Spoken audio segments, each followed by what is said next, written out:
Hello and welcome back to the Motocross Vault. My name is Tony Blazer, and what this video is going to cover are my thoughts on the opening round of the 2026 AMA Motocross season from Pala, California at Fox Raceway. This was an amazing event. It was really entertaining from start to finish, I thought.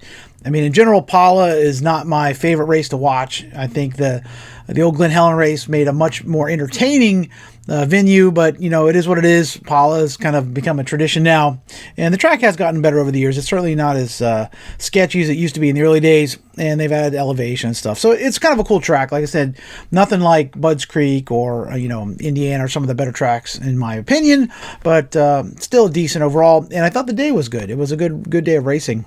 Surprising to me in many ways. By far the story is Jorge Lawrence. I thought it would take him a little time to get the hang of things and knock that rust off, and I figured he was probably behind the 8 ball as far as testing goes. I guess that Jett had been doing a lot of testing on the bike for him while he was preparing for Supercross, and it looks like that he came out firing on all cylinders. He was ready to go. I mean, very impressive. I think that it was by far his best race, I think, hands down on a 450 outdoors. I think he got an overall before, but it was like a 2-2 type deal. And he's won some motos, certainly, but I remember he kept winning the first moto and wasn't able to get the second one done. So it's not like it's a complete shocker by any means. I mean, hell, Hunter was one of the best guys, certainly in Supercross, if not the best guy for a good bit of the year.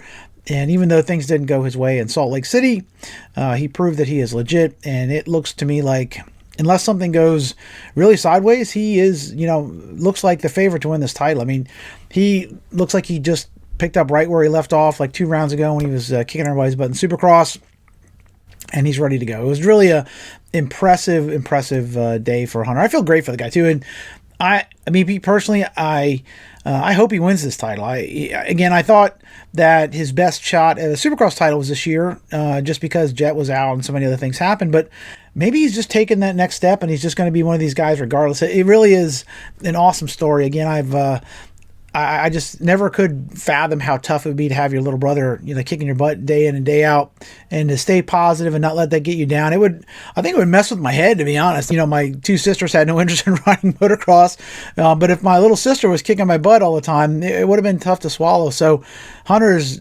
obviously very mentally strong, physically strong, and it just seems to be really firing on all cylinders right now. His brother, Jett, came out, and the one takeaway I had probably the most from this race was watching him on the podium. I remember when he got hurt at the beginning of Supercross, or before the Supercross season, I felt like it was not that big a deal. I mean, obviously people were concerned, you get hurt and will he bounce back as good as he was before, but it didn't sound to me like it was any horrible injury that would be affecting the rest of his life or anything. But then you listen to the people in the broadcast yesterday talking about how this is like a life-changing type deal where it will never be the same. I mean, I've had 3 knee surgeries. I've jacked my ACL up twice. My knee is 100% not like it was beforehand, but I can still ride with it. It's not like it was when I was 19.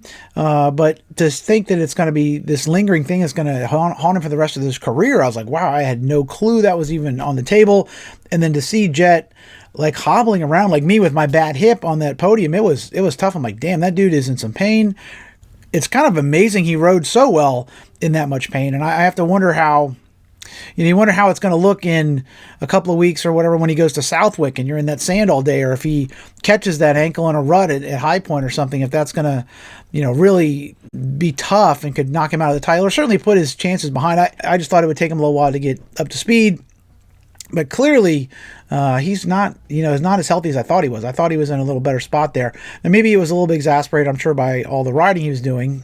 Coming through the pack, he really had to kind of push there, got bad starts, and that didn't work out. And to get a third is still excellent, considering, you're clearly not 100%. It was a hell of a ride by Jett. But I am a little concerned about his health moving forward and whether he really is, the favorites now. I mean, I think a lot of us going in probably not knowing just how badly he was hurt would have still picked him as the favorite for this title. But if this is going to be an ongoing, lingering thing that is not going to get better, maybe until next year, if it gets 100% at all, it could really impact his, season outdoors. I think the main thing, though, really, I mean, I'll be honest, I think if he had got whole shots in both motos, Maybe Hunter would have beat him, maybe Jorge, maybe, but he certainly had a lot of speed in spite of all this stuff. Now, whether or not he was kind of taking, he got bad starts because he didn't want to be as aggressive in the first turn mentally or whatever, that might be something. Because Jett normally gets really great starts, but the bad starts is what really torpedoed his finish. He still came through the pack, got a third, which is very impressive considering, like I said, he's not at 100%. Now, another guy that was very impressive was Jorge Prado. I predicted Prado to get second, if I remember right, and he was good all day. He went 2-2, very impressive. He was blazing fast out there, and I thought actually when he went to pass Hunter in the second moto, I thought Jorge might walk away with it and go 2-1, win the overall, which I don't think would have been a shock. Hunter got him back, however, and then Prado had to settle for second.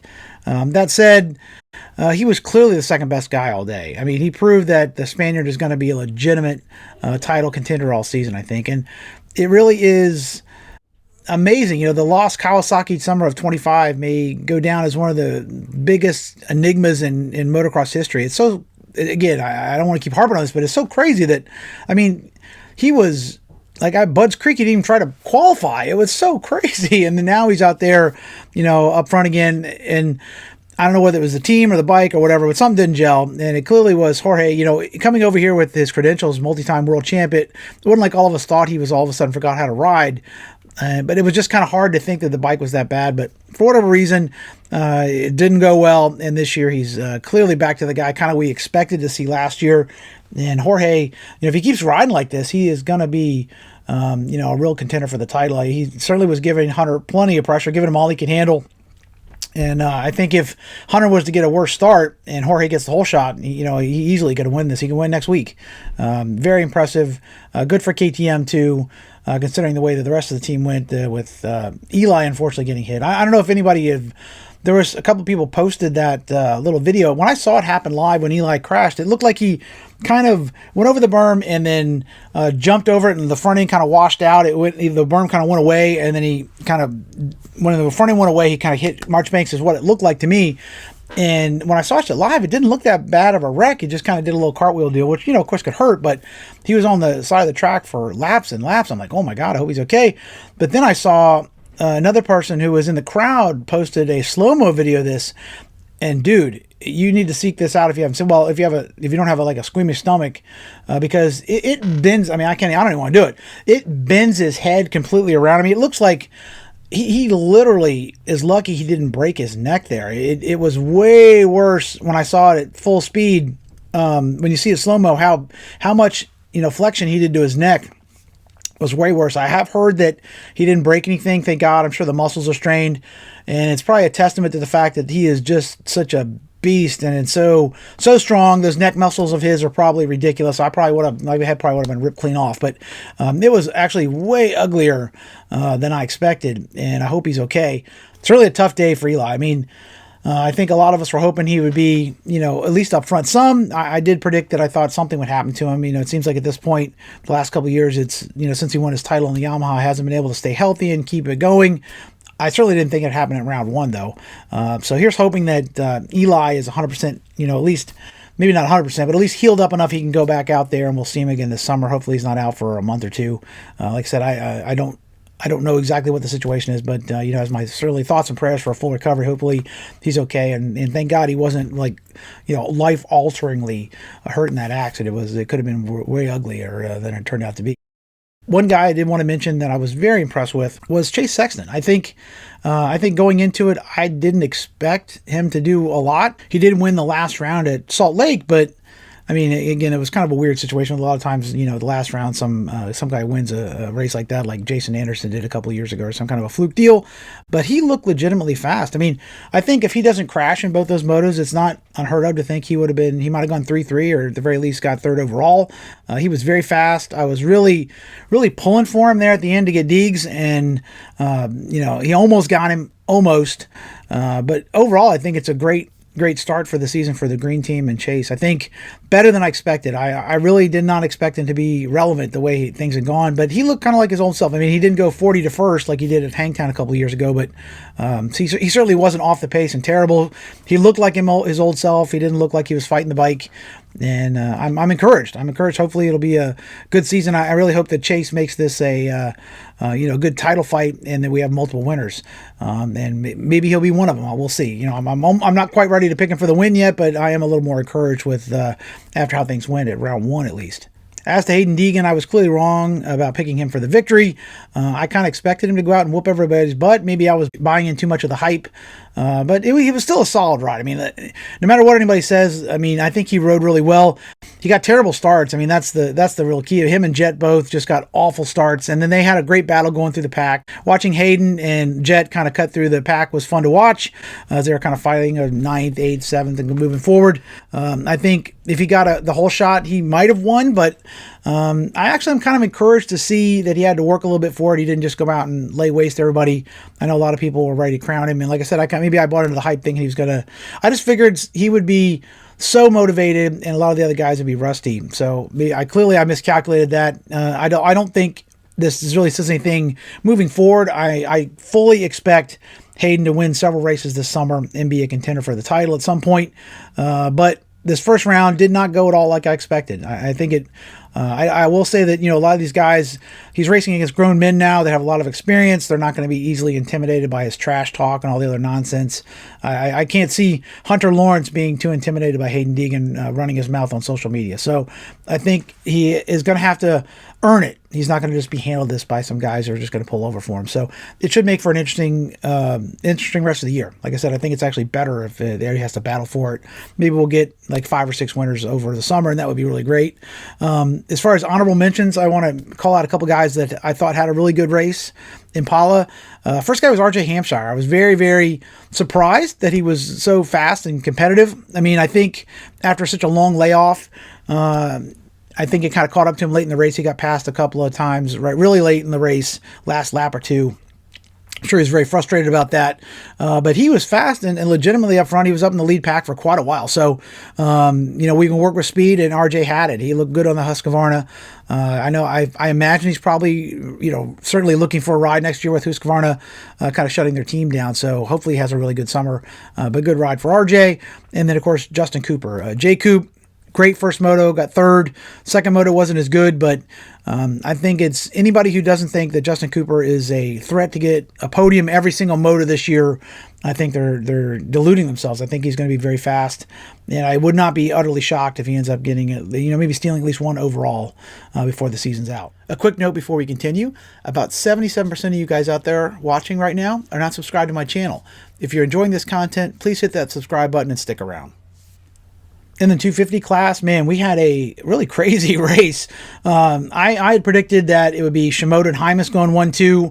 I thought the Honda guys were the fastest dudes, and I really was predicting. I was thinking Shimoda probably wins the title. Now, he might still do that, but certainly round 1 did not go like I expected. Both those guys got bad starts.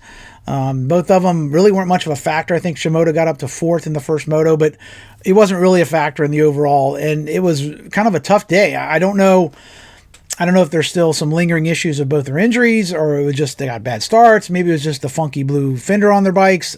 I don't know. I was certainly wrong, though. Maybe I just jinxed them picking those guys. Seems my picks usually go horribly wrong, so maybe I shouldn't pick them next time and they'll have a better result. In any case, hopefully, I really hope Joe and Hymas are up front. I really like those guys.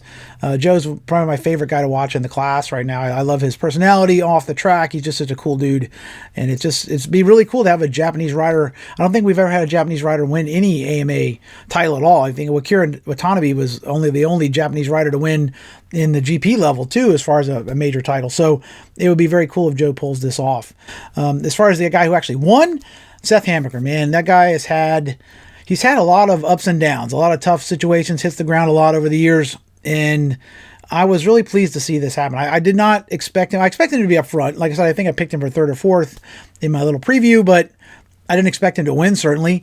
I thought he would find a way to, hit the ground at some point and have it, be fast. I don't think anybody doubts his speed, but to be able to hold on and win the race in the way he did, get that second moto win, take the overall, just awesome.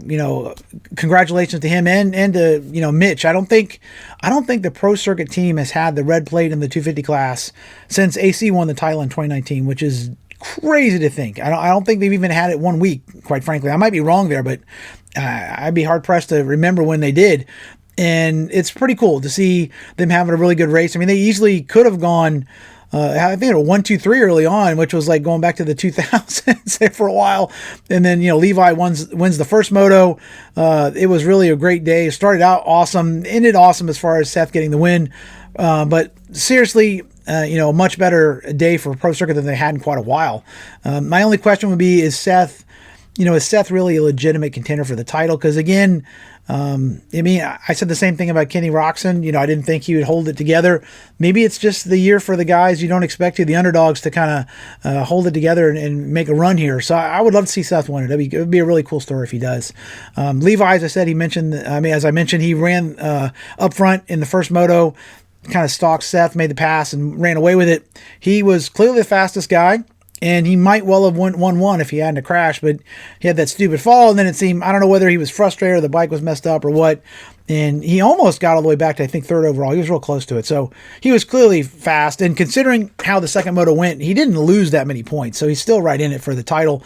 Round 1, you don't want to, you can't win the race on round, or win the title at round 1. You can certainly make it so much harder on yourself. So I think overall, considering how things went, it was a good day for Levi. I was pleasantly surprised. I wondered if that back issue would really give him issue and hamper his results, but he seemed to be like right up front and looked like, again, the dude who could be a legitimate threat for the title. I think the main concern there is very much like I had with Seth. Can he be consistent? Because Levi has shown this kind of speed in the past, but he's also shown the ability to crash or get terrible starts. I think the starts have been more of an issue. And in that second moto, if he gets the whole shot, he doesn't get caught up in that nonsense, but he got a bad start. Somebody falls in front of him, he hits him, and then it's over with. So that's kind of the same old broken record a little bit with Levi. So hopefully Kitchen is able to kind of right the ship and maybe avoid those problems in the future. As for the guys that did get on the podium, huge props to Haiden Deegan. I think he got 4-6 or 6-4, which I'm sure in the moment doesn't feel that awesome. I've got a few trophies over the years where I had these wacky scores, and you're like, how the hell did that happen? You end up like 3rd overall, and you got like a 5-6 or something. And when that happens, it's like, oh, of course you're happy to have. I'm sure as hell he's happy to get the bonus check. I'm sure it's like $50,000 or something to get the 2nd overall, so I wouldn't sneeze at that. But it probably doesn't feel that great because you know that you weren't one of the guys. It's one thing if you go 112 like Levi did, and you feel like, well, shit, I was the fastest guy. I definitely earned it. When you get these kind of weird things, I guess to me, it would feel a little hollow, but it is still his first podium. I'm sure everybody's real happy. So congrats to him. Hopefully it's the first of many to come. And then Cole Davies, another guy that I think I picked him for 5th overall. He kind of rode about what I expected. I don't know that's an indication of how he's going to go the rest of the year. I think once he gets in a groove outdoors, I think he is going to be a contender. I really think he has the skill to make it in motocross. Maybe it's like an Ernesto Fonseca where it's not as natural to him, but you have to kind of relearn how to ride the bike a little bit outdoors. It definitely is a little different technique than you use in Supercross. So I would expect to see him winning some races this year, and hopefully he'll be up front and make it a title fight. Overall, I think it was a great day of racing, aside from Eli getting hurt. It was an awesome day for Hunter. Very satisfying to see, Deegan at least have to put up a little fight, put up some work before he's crowned the heir apparent to the title. And I think it was just a good day overall. What did you guys think of Paula? Did you enjoy it? What do you think is happening next week? I think overall, other than Eli crashing, it was a great day of racing and really enjoyable. So let me know what you think in the comment section below. Until we meet again, this is Tony Blazer for the Motocross Vault. Keep the rubber side down. Peace.